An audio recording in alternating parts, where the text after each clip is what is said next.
Орой минь сонсогчдоо өнөөдрийнхөө дэгжин зүрх нэвтрүүлгийг танд хүрэхэд бэлэн боллоо. За ингээд бид өнгөрсөн 7 хоногт хүүхдийн тоглоомын тухай ярилцсан байгаа тийм үү?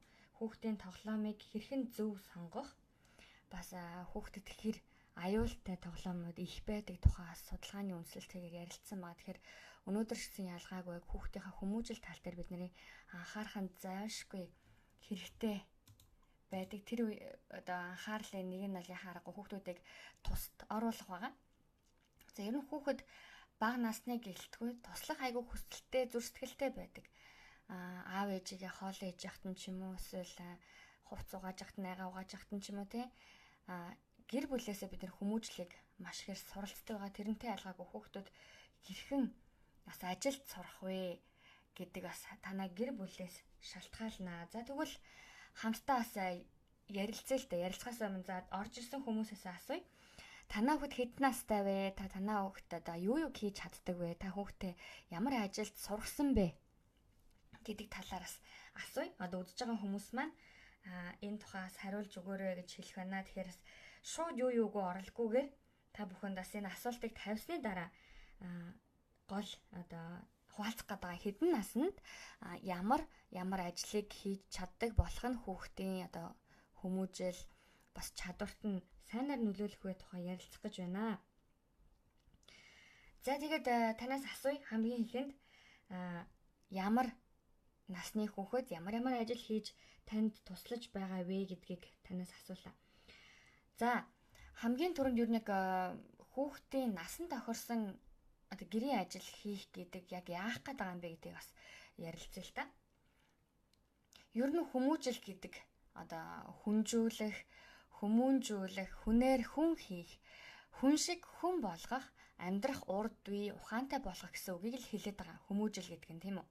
Тэгэхээр хүүхдэд багаас нь одоо насанд нь тохирсон гэр орны ажил хийлгэж, ажилд одоо суралцуулж, ухамсар суулгах хэрэгтэй гэдэг. Ер нь харьцангуй монголчууд бидний хувьд бусад орны хүүхдүүдийг бодвол арай эрт ажилд ялангуяа туслуулдаг, гэрийн ажилд туслуулдаг хүүхдүүд ч гэсэн бага наснаас өөрийгөө биеийг даачдаг, дээрэс нь тодорхой хэмжээнд бас өөрийгөө хүсэж байгаа зүйлийг илэрхийлээд хийж идмээр байгаа, зарим тохиолдолд хөнгөн 100 хийгээд идчихдэг ч юм чадварт суралцчихсан байдаг. Тэгэхээр энэ нас нөгөөтэйгээр хүмүүжил боловч бас хөгжил хүүхдийн бас чадвах гэж бас хэлж болох юм. За хүүхдэд багаас нь насан тохирсон ажлыг яах аргагүй монголчууд маань нийтээрээ хийлгэж байхыг дэмждэг байгаа. Гэхдээ зарим эцэг эхчүүдийн хувьд миний хүү хэтэрхий бага байна, жаахан байна, гэмт чинь, бэрт чинь одоо юу гэж хэлдэг те магадгүй ингэчээ тэгчихвээ гэсэн санаа зовнилууд зарим тохиолдолд дэндүү ялуун харьцаанд аажмаар хүүхдийг залхуурах, бэлэнчлэх сэтгэлгээтэй болгож идэг байгаа. Тэгэхээр хүн болгон хүүхдүүдээ ажилсаг хичээнгүй чадварлаг нэгэн болохыг бол тийм болж өсөхийг хүсдэг шүү дээ. Тэгсэн хэрнээ яг өөртөө гэр бүл дотроо гэрийн ажлаас одоо багаар нь хийлгэх ч юм уу ингэж анхаараагүйсаа болоод нэг өдрөл залхуу хүүхэд болцсон юм шиг, нэг өдрөл бэлэнчлэх сэтгэлгээтэй хүн болцсон юм шиг загнах гэдэг. Гэтэл энэ их үүсвэр нь бидний өөрсдийн алдаатай буруутай үзэл бодол болоод хүмүүжлээс шалтгаалдаг байна. За тэгвэл гэр орны тохирох ажлыг багаас нь хийлгэснээр гар хурууныханд хөдөлгөөний эвдвээ сайжирна. За тэгээд тэд шин зүйлстэй танилцсан, ажил одоо хийж байгааг нь дуурайж хийж тэрэндээ бас хүүхэд сэтгэл ханамжтай байдаг. Өөртөө одоо нэг үгээр хэлбэл баяр жаргалтай байдаг гэсэн үг шүү дээ. Ялангуяа охтууд бол ээжигээ гурил зураач юм илдэж яхад нь ээжээ биегээ оролцдог. Гэтэл зарим ээж нар чи муухай болох чинь гэр цаа оруулчихна гэдээ үлдээдэг л өөр ээж нар тустай гурил жоохноо тастаад өгчдөг. Тэгээд хөөхөн бэлдээд жижигхэн ганж ч юм уу эсвэл орчингийн бий болгоод за миний хөө ээждээ туслаараа, за миний хөө ингээд хүмүүл ээж нь аягүй их баярлнаа гэх мэтчлэн хамтдаа хийснээр хүүхд ч гэсэн ходрох хоолыг идэхдээ илүү баяр жаргалтай сэтгэл хангалуун амтрахаж иддэг. Тэгээ энэ нь явандаа бүтээл сэтгэлгээнд хүртэл нөлөөлдөг байгаа. За тэгээд өшөө жоохон хүлээе. Та бүхэн хэдэн насны хүүхэдтэй вэ? Ямар ажил хийж чаддаг вэ танаа хүүхдүүд? За магадгүй бас яг энэ цагт хүүхдээрээ бахархаж болох. Манай хүүхэд ийм настай хэрнээ өдөө зэргийн ажлыг маш сайн хийж гүйцэтгэж чаддгаа гэж. За эсвэл одоо магадгүй хүүхэдтэй болж амжаагүй гэр бүлийнхэн ч юм уу те. Ганц би залуу үдчихсэн ч гэсэн өөрийгөө бас эргээд нэг харъя. Хэдэн настайдаа хог шүрдэд сурсан бэ? Хэдэн настайдаа аяг угаагаад хэдэн наснда хамгийн анх хоол хийж исэн бэ? Бас нэг дурсаад үзье те, бас сонирхолтой. За тэгвэл гэр бүлийн гишүүд одоо хүүхэд гэртээ багч болов өөртөө тохирсон ажлыг нь хариуцуулан гүйцэтгэх нь юу нэмд гэр бүлийнхний одоо эв нэгтэй байдлыг улам бүр нэгтэршүүлж өгчдөг. За тэгэхээр ер нь гэр бүлийнхний харилцаа ч гэсэн аягүй гоё болно гэсэн үг.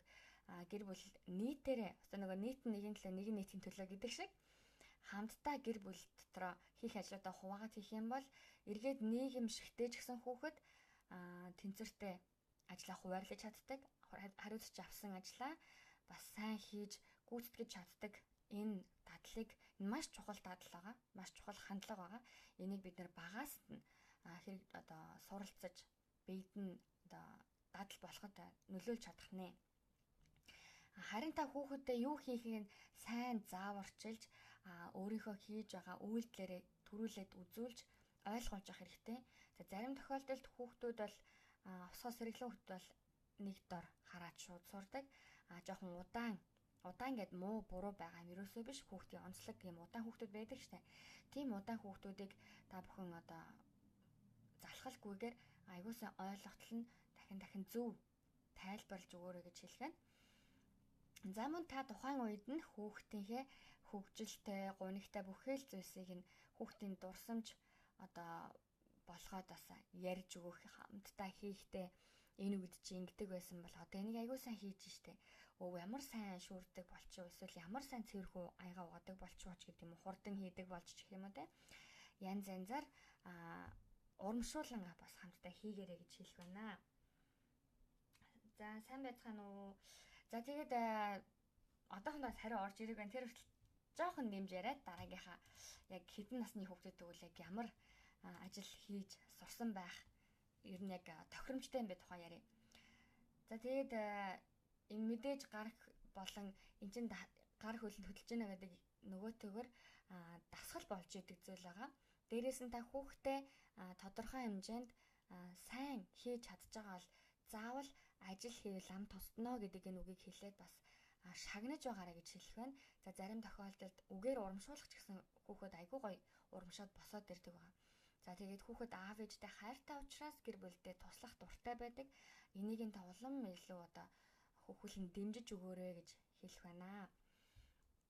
За тэгээд яванда аав ээжтэй тусалж байгаа юм чинь цэцэрэг дээрээ сургууль дээрээ нийгэмд гараад ч гэсэн айгүй тусч хүн болно. Бас ийдэг найртай. Дээрэс нь юмны арга эвийг маш хурдан олж чаддаг болно гэж бас харж байгаа. Мэдээж хариуцлагатай болно. За тэгээ хамгийн чухал нь юу гэхлээр ямар нэгэн зүйлийг тусалсныхаа дараа тэр хүүхдээс би үнэхээр хэрэгтэй хүн юм байна гэдэг тийм мэдрэмжийг бас авдаг. Тэгэхээр аав нь ээж нь ах нь нэг чинь чамайг ингээд тусалсан учраас энэ ажлыг айгүй амархан дуусгалаа, хурдан дуусгалаа, хөгжилтэй хийлээ ч гэдэг юм уу те. Эсвэл гоё дурсамжтай болж яагаад болохгүй гэж ямар нэгэн зүйлийг маш гоёор баяр хөөртэйгээр хийх нь чухал шүү дээ. За тэгээд гол ярианда орё гэж бодож байна. За тэгвэл хүүхдүүдтэй 2-оос 3 наснаас нь эхлээд гэрийн ажил одоо туслуулах боломжтой байдгаа. За тэгвэл ямар зүйлийг хийж чаддаг болсон байвал дээр вэ гэхээр тустай вэ гэхээр 2-оос 3 наснд тоглоомоо зохицуулж чаддаг болох нь хувцас эвхэж сурдаг болж эхэлнэ. За ороо хурааж чаддаг болно. Тэгэхээр хасгаж бохирдуулснаа цэвэрлэх зэрэг энэ дөрвөн энгийн юм шиг хэрнээ зарим тохиолдолд хүүхдүүд ойлгодог ч гэсэн зөрүү зан хөдөлж магадгүй гэсэн ч гэсэн аав ээж нь айгүй сайн төвчээртэйгээр тоглосон тоглоомоо эргүүлээд хураадаг байх хэрэгтэй. Ер нь аав ээж нар донд тоглоомын цаг, хоол идэх цаг, хамтдаа ярилцах цаг, гэрээ цэвэрлэх цаг гэх мэтчлэн ингээд ажил үргийг аюугаа ер нь зэгцтэй хуваарьтайгаар хийдэг гэр бүлүүд байдаг. Тэгээ тэр үед за хүүхдүүд нь олон байх тусмаа энэ нэстэ яг нарийн хуваарлагдсан байдгийг анзаарсан. Тэгэхээр ингээд багаас нь сургачих юм бол хүүхэд ч гэсэн эмх цэгцтэй байгаад байна. Том болчоод гэрээ цэвэрлгээд өглөөлээд байхгүй. За тэгвэл танд дахиад хэлж игээ та бичээд аваарай. 2-оос 3 наснд нь тоглоомоо цэгцлэх, хувцас эвхэх, ороо хураах, асгаж бохирдуулснаа цэвэрлэх. За энэ 4 зүйлийг та хүүхдийн байр сууриас хийснийхэн дараа дүгнээрэй. Томчууд бидний хувьд бол тоглоомоо цэгцлэх ёстой. Яг байсан газраа урагшаа харж байрлсан бол яг урагшаар нь харж байрлуулах. За ямар нэг юмны завсраар тоглоом нь ордог бол яг тэрүүгээр нь оруулах гэх юм уу те. За хувцсыг бол шоо шиг тэв тэгшхэн эвхэх ёстой ч юм уу. Ороо хураахтай ёстой. Бас яг ингэсэн байх ёстой.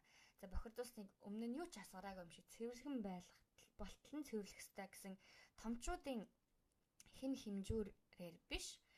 Хүүхдүүдийн хувьд сурж байгаа гэдэг утгаараа дутууд үлмэг хийж болно. За 1-2-ыг үлдээж болно. За жоохон яажиж шажилсан маягаар хувцас их ч юм уус л ороо хураасан байж болно. Гэхдээ тэр хүүхэд хийж байна. Гэхдээ тэр хүүхэд өмнө нь зүгээр босоол явдаг, өмнө нь зүгээр идсэн бол аяга тэр чихэр нь үлдээдэг, хувцас тайлал орхидог, ороо хураахгүй байдаг байсан бол та баг багаар нь зааж өгснөөр та ийм зүйлийг дадал болгож эхлэх байгаа. Тэгэхээр хамгийн ихэнд та зааж өгөөд ойлгуулад хамтдаа хийгээсэй гэж хүсэж байна. За ойлгохгүй бол эхлээд та өөрөө төрүүлээ тоглоомын хамт цэгцлэлцэж өг. Ганцаараа цэгцэлсэн ч зүгээр хувцсыг нь бүгдийг нь эвхээд өг. За ингээд хувцсыг ингэж эвхээд ийш нь ингэж хураанаа. Тоглоомоо ингээд тоглоод дууссан юм чи хоёлаа ингээд хураачаа.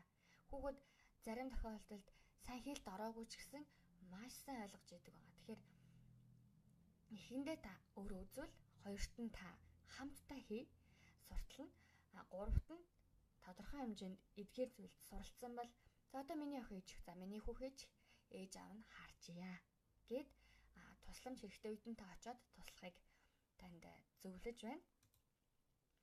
За тэгвэл 2-оос 3 наснд нь ийм байгаа бол 4-өөс 5 наснд нь түрүүнийх дээр өмнөх 4 зүйл маань бүгдээрээ тэрэн дээр нэмээд тоос арчих, номын тавир дээр номоо байршуулах. Энэ насны хүүхдүүд бол маш их ном унших дуртай. Аав ээж нь ч гэсэн ном уншдаг болсон үе байдаг шүү дээ.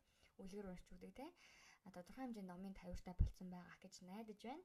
За номын тавир дээр буцааж байршуулах, унтлагын өрөө юм уу? Эсвэл унтдаг хэсгээ цэвэрлэхэд нь тусалдаг болоод ширээгээ цэвэрлэх бас тоос арчиж байгаа юм чинь хан болоод өөр эн тентхийн одоо шкафа ч юм уу эсвэл номын тавираа ч юм уу те. Эдгээр зүйлийг арчиж цэвэрлэх тал дээр зааж сурах гинэ. Тэгэхээр та мэдээж хүүхэдтэй айхтар воктой ч юм уу барааны савн барилаад мэдээж цэвэрлэхгүй тийм учраас хүүхэд хэр хэмжээгээр цэвэрлэж чадах вэ гэдгийг та хүүхдээ яваанда мэдэх учраас угаасаа анхандаа хийж байгаа хүүхд бол сайн хийж чадахгүй нь ойлгомжтой. Ямарваа нэгэн байдлаар хамтдаа хийж байгаа шүү. Энэ сайн сайхны төлөө хийж байгаа зүйл гэдгийг та ойлгуулад зүгээр л тоглож байгаа юм шиг л хийсэн ч энэ хүүхдүүдэд айгүй их мэдээллийг бас сурах зүйлийг өгж байдаг өгөөчтэй зүйл байгаа. За тэгээд эдгээр зүйлийн дараа 6-аас 7 нас тэгвэл овоо том болчлаа тийм үү. За бүр дүүнрээж харах хэмжээний. За тэгвэл эдгээр хүүхдүүд маань өмнөх дурдсан ажлууд дээр нэмээд одоо угаалгын өрөөнд ч юм уу эсвэл нойлоо тий цэвэрлэж чаддаг тодорхой хэмжээнд бүр гялцал биш юм а гэхэд тодорхой хэмжээнд хөнгөн цэвэрлэх чадвартай болох хэрэгтэй. Бас шалаа угааж чаддаг болох хэрэгтэй. Мөн одоос угаалгын машинаас хувцас гаргаж хатаах ч юм уу тий эсвэл хувц угаахт бэлдэж ангилах ч юм уу эсвэл жижиг хэн одоо оймсоо ч юм уу тий жижиг хэмжээний боломжийн зүйлсийг нальчураа ч юм уу угааж өөрөө чаддаг болох хэрэгтэй. За дээрэс нь ялангуяа түрүүний ярьжсэн охтуудын хувьд л аав ээжтэй хоол хийхэд нь туслах. За хэтэрхий одоо хутга бариулаад шууд одоо заа гэж байгаа юм биш. Баг багаар боломжтой арилгасан төмс угаах ч юм уу эсвэл одоо ямар л зээл боломжтой байна. Тэр боломжтой гэж харж байгаас та хүүхдийнхээ онолыг мэдж байгаа учраас боломжтой гэж харж байгаа чадна гэсэн зүйл. За мэдэхгүйсэн ч гэсэн миний охин энийг сурчих. Миний хүү энийг чадах юм байна чи надад туслах уу гэж асууж агаад эхлээд бас учиргүй тэг ингэх гэж зааж шаардахаасаа илүү хамтдаа хий гэсэн саналыг тавиад бас асууж агаад өөрсдийнх нь одоо хүсэлтэйгээр хийх нь илүү үр дүнтэй байдаг байгаа. За тэгээ мэдээж түрүүн хувцас хааш нэвхдэг байсан бол 6-аас 7 насны хүүхдүүд хувцас маш сайн цэвэрхэн гоё ихэж чаддаг, буцаагаад шкафанда цэгцтэй байлгаж чаддаг насанд хүрсэн гэж харж байна. Тэгэхээр 6-аас 7 настай хүүхэд хувцас ихэхгүй хоол ихэд туслахгүй байгаа бол таас сардаа 1 удаа ч юм уу 2 удаа ч юм уу тий айл болох аажмаар хүүхдээ бас ажилд оруулаарай гэж хэлэх байна. За тэгвэл дараагийн 8-аас 9 нас сургуульд орсон бас нийгэмдэр нэлээд гарч гисэн янз бүрийн зүйлийг чаддаг чадвар нь улам бүр ихсээр байгаа. За тэгэх юм бол саний дурдсан бүхэл одоо хийх ажил дээр нэмээд аяг тавга аав ээж ах эгчийнхаа туслалцаагүйгээр өөрөө бие дааж маш цэвэрхэн гоё угааж чаддаг болсон байх үе байгаа. За мэдээж хоол ихэд туслах боломжтой үе байгаа. Магадгүй бас будаа гоё агшаах ч юм уу тий. Эсвэл гоё гурил илдэх ч юм уу. За цаашлаад гэр цэвэрлэх тал дээр тоосос оруулах, эсвэл хогоо шүүрдэх, мэдээж хог асгах ч юм уу тий. Энгийн юм шиг хэрнээ эргээд гэр бүлд ч гэсэн яг хогоо асгах, тоос оруулах, хог шүүрдэх хинэн шүүрдгүүгэл заримдаа асуудал гарч гадаг. Тэгэхээр хүүхдүүд тань том болж байгаа бол багаас нь гэрээ ажилд сурах хэрэгтэй.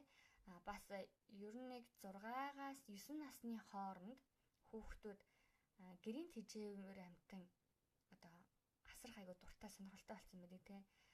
За эсвэл одоо магадгүй загас ч юм уу эсвэл янз янзын амтныг гэртээ тэжээдэг болсон байна. Наст мэлхий, нохой гэл.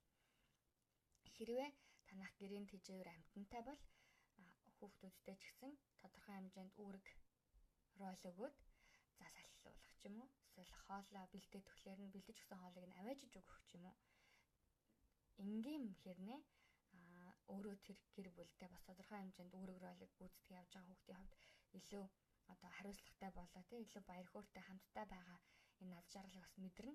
За гэртээ магадгүй амтнаас гадна цэцгийн хөлөмжтэй цэцэг тарьдаг гэр бүл бол цэцгээ услах, арчлах, за цэцэгний шороо солих ч юм уу тий иймэрхүү зүйлсэд хүүхдэд боломжтой бол та бүхэн хамтдаа хийгээрэй гэж хэлэх байна.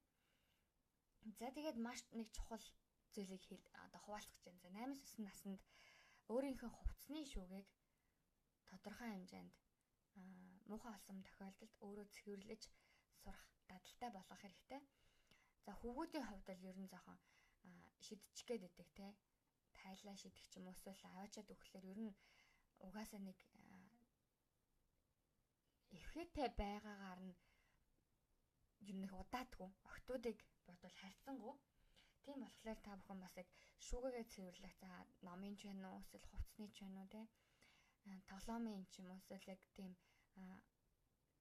цэгцтэй байлгах зүйлсийг эмх цэгц нь алдагдсан бол эргээд цэгцтэй болгодог тийм үе шаттай за 2-7 хоногт нэг удаа эсвэл сард нэг удаа ч юм уу хүүхдийнхаа шүүгээ савыг эмх цэгцтэй болгоход нь таас анхаарч сурах хэрэгтэй байдаг ана. Тэгэхээр хүүхдүүд маань өөрсдөө ч гэсэн заавал хэлүүлэлтгүй хувцас алгад төвхтэй цаг ороод байвал өөрсдөө даванда шүүгийг цэвэрхэн болгоод яарсан үед миний тэр хувцас хаана байгаа юм бэ гэж асуулгүйгээр шууд олоод өмсчих чадвартай болчих нас байна. За тэгвэл 10-аас 12 наснда гэвэл өмнө нь ярьсан бүгд дээр нэмээд хувцас жижиг хувцснаас угааж эхэлсэн бол одоо жоохон том подволка ч юм уу, шорто ч юм уу те. Мэдээж бол оймс энд орно. Гэх мэтчлэн хувцас угааж эхлэх байгаа. За гараар угаадах боломжтой хувцас угааж болно. За дээрэс нь угаалгын машинд хийгээд бас угааж чаддаг болох хэрэгтэй байгаа.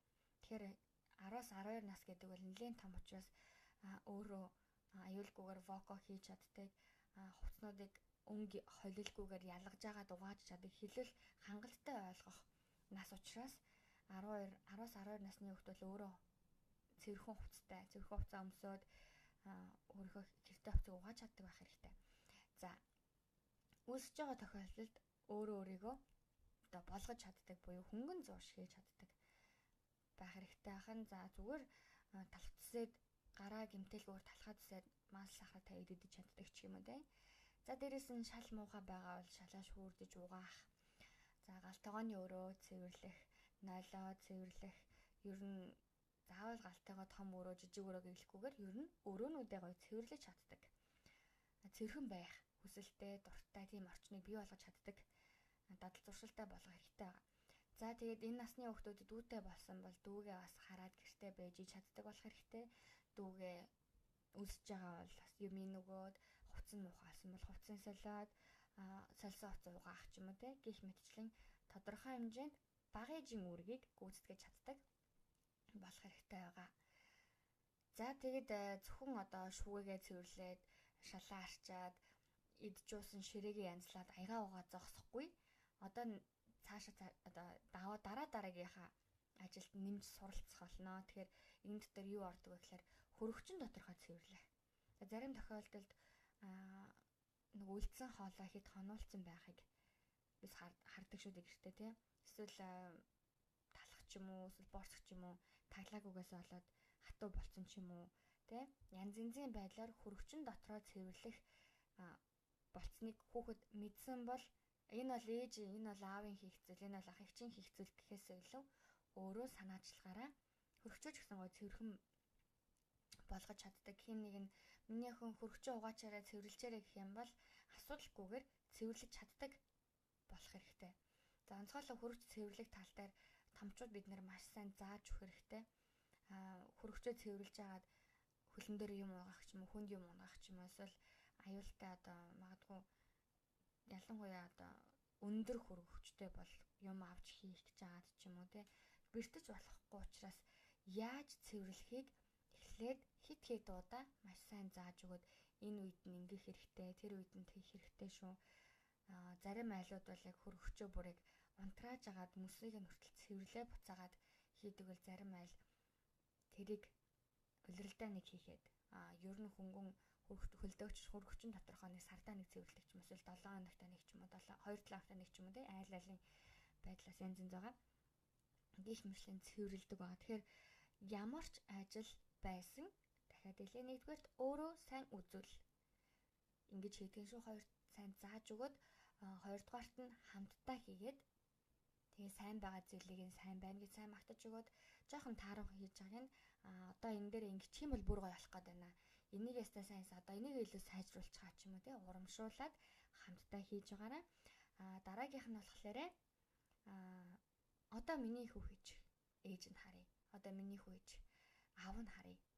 Ахын дэж хичээнд дөө хийж чадна штэ би энийг хийж чи энийг хийчихв гэх ингээд хамтдаа тохиролцсон гэр цэвэрлэх гэрийн ажилд хамтдаа оролцсноо гэдэг одоо ял шийтгэл биш гэдгийг ойлгуулах хэрэгтэй байна. За тэгвэл 13 болон түүнээс дээш насныхан за маш том ах эгч нар боллоо. За түрүүний ярьсан бүгд дээр нэмээд хувцас эндүүддэг болох хэрэгтэй. За мэдээж гараа түлчиж магадгүй, ингэчиж магадгүй, тэгчиж магадгүй гэж бодож исэн бол 13 болон түүнээс дээш насны хүүхдүүд өөрийнхөө формын хувцсыг заавал аав ээжигээ хүлээг ах эгчээ хүлээгээд эндүүдлэггүй өмсөд явах ч юм уу те эндүүдгүйгээр хүлээх шаардлагагүй багаар нь эндүүдэд сурах хэрэгтэй. Миний хувьд болохоор эхлээд насны альчаараа эндүүдэд сурч ирсэн санаж байна. За яагаад бас дөнгөж насны альчуураас эхэлж болохгүй. За түлэгдсэн ч гэсэн насны альчуур бол тийм ч айхтар үнэтэй биш учраас хүүхдэд ажил сургана гэж байгаа бол заримдаа 1-2 тохиолдолд одоо бүтлгүүдэх боломж тэднэрт өгөөр. Яагаад гэвэл тэд нар чадахгүй учраас бүтлгүүдэх бүрэн боломжтой. За дараагийнх нь болохоор тоос арчихтаа ширээ, шүүгээ янз янзын тоос арчдаг гэсэн бол одоо жоохон аюултай эсвэл өндөрт байгаа тийм зүйлсийн тоосыг арчдаг болох нь энэ дотор юу ордог вэ гэхээр гэрлийн чийдэнгөө ч гэсэн арчих ч юм уу эсвэл сервант доторхоо ч юм уу тий арай өөр арай өмнө нь хийж чаддаггүй байсан зүйлээ хийж чаддаг болох тал дээр гэр цэвэрлэгийн дээр анхаарахад болох нь. За тэгээд үнэхээр боломжийн шүү гэж бодож байгаа л оройн хоолыг бие дааж хийж сурах хэрэгтэй. Нас бол 13 болон түүнээс дээш нас байгаа. За тэгээд тодорхой хэмжээнд бас энэ насны хүүхдүүд будаа агшаах ч юм уу, эсвэл өндөг шарах ч юм уу те. Бага зүйлээс дараагийнхаа чадвараа хөгжүүлээд явдаг байгаа. Тэгэхээр оройн хоол бие дааж хийж чадахгүй бол хамтдаа хийгээд явандаа чаддаг зүйлийг нь хийлгээд сүүлдээ ягаад тэгвэл будаа та хуургнаас эхлээд бас зааж болохгүй. Ер нь л дийлэнхтэй бид нар чинь будаатай хуурга хийж сурдаг ш та хоолны хувьд л. За будаатай хуурга энэ тэр гэж байгаа л явандаа танаа хөвгттэй нь хийсээр байгаад гоё хоол хийдэг болон дээрэс нь олон төрлийн хоолыг багаасаа хийж чаддаг болох нэ. За тэгээд нойлыг хөнгөн цэвэрлдэг байсан бол арийн цэврийн өрөөгөө маш сайн цэвэрлж чаддаг болсон байх. Нас л 13 болон түүнээс дээш насны хүүхдүүд байх нэ. За 10-д нас хүрчээл хувцаачин дүүдэхгүй өөртөө олигтойхон одоо хөнгөн зуурч чамаагүй хийж чадахгүй тэгэл өсөөл маа гэл өгөх юм бол өмсөөл өгөх юм бол идэл тийм нас бол ерөөсөө одоо 13-аас дээш насныханд л яригдахгүй зүйл байгаа. Тэгэхээр хүүхдүүдэд та бас эргээд нэг бодоод үзээрэй. 13-аас дээш насны хүүхдүүд тодорхой хэмжээнд өөртөө хоол хийж чаддаг, бас гэрээ цэвэрхэн байлгаж чаддаг, дүүгээ хувцаж өмсгөж идүүлж чаддаг, өөрийнхөө хувцсыг угаагаад эндүүдэж чаддаг, гэрээ маш цэвэрхэн байлгаж чадах хэмжээний зүйлсийг хийж сурсан байх нас шүү гэдгийг бас танд хэлмээр байна. Тэгээд өнөөдөр хичнээн энгийн боловч эргээд гэр дотроо хүмүүжж байгаа, гэр дотроо суралцаж байгаа нэг ажил үүрэг, нэг одоо дадал болгон эргээд хүүхдийн тань хандлага, зан авир юм хийхдээ хэр хариуцлагатай байна гэх мэтчлэн эргээд насанд хүрсэн хойноо нийгэмд гараад ажиллаад өөргөө гүйцэтгээд явхад ч гэсэн нөлөөлөх маш их зүйлсийг гэрийн дээд гэж ярьдаг. Гэр дотроосоо бид нар ихийг олж сурж мэдэрч харж байдаг байгаа. Тэгэхээр өнөөдөр бид нар хамтдаа хүүхдийнхаа насанд тохирсон гэрийн ажлуудыг хэрхэн хийлгэх тухай бас ярилцлаа. Ер нь яг ямар насанд ямар ажлыг хийж чаддаг болсон байх яг одоо дундаж вэ, стандарт гэж хэлхийн цаашийн боломжийн байна гэж хэлж болохоор зүйл вэ гэдгийг бас ярилцлаа. За тэгээд та хүүхдээ сайн ажиллаа сайн хийсэн бол шагнаж урамшуулахаа мартав. Энийг нь үнэхээр сайн хийсэн байна. Энэ дээр жоох ингэчүүл бүр гоё болох гээд гинэ фидбек буюу эргээд заавал та дүгнэлт гаргаж хийж өгч байгаараа гэж хэлэх байна. Тэгээд сайн ажил хийсний дараа за шагналт дунд сүүлийн үед бас нэг зүйлийг дурдаад дуусгах гэж бодлоо. Эцэг эхчүүд шагнахтаа утсаараа тоглох, эсвэл компьютер тоглох, эсвэл телевизээр үзэх гэх мэтчлэн дуртай хийхийг хүсэж байгаа зүйлсийг нь хийлгдэг. За гадаа гарч тоглох ч юм уу те. Шагнал урамшуулал дотроо бид нэр мэдээлэл авч болох одоо гар утас, телевизэр ч юм уу эдгээр зүйл дотроос хүүхдийн насанд тохирсон одоо ажлыг хийлгэсэн шигэ насанд нь тохирсон мэдээллийг хүлээж авах тал дээр бас анхаараасаа гэж хүсэж байна. Ер нь мэдээлэл хүүхдийн насанд тохирсон байх хэрэгтэй. Тэгэхээр сүүлийн үед л янз янзын мэдээллийг бид нэр гэр бүлээрээ сууж агаад үздэг болсон байгаа. Тэгэхээр мэдээ үзээ сууж байгаа аавын хаажууд хүүхэд сууж байхдаа ч гэсэн одоо хаана аллах гарав, хаана дэлбэрэлт болов, хэнийг яав ив гэх мэтлэн янз янзын одоо эерэг болон сөрөг мэдээллүүдийг тэр чинээр бүгднийг одоо хүлээж авч яадаг. Биднэрт ч гэсэн ямар одоо томоор одоо тусдаг хүн дээр тусдаг гэлээ дээ. Тэрнэрт ч гэсэн ялгаагүй хүн дээр тусах мэдээллүүд их байдаг.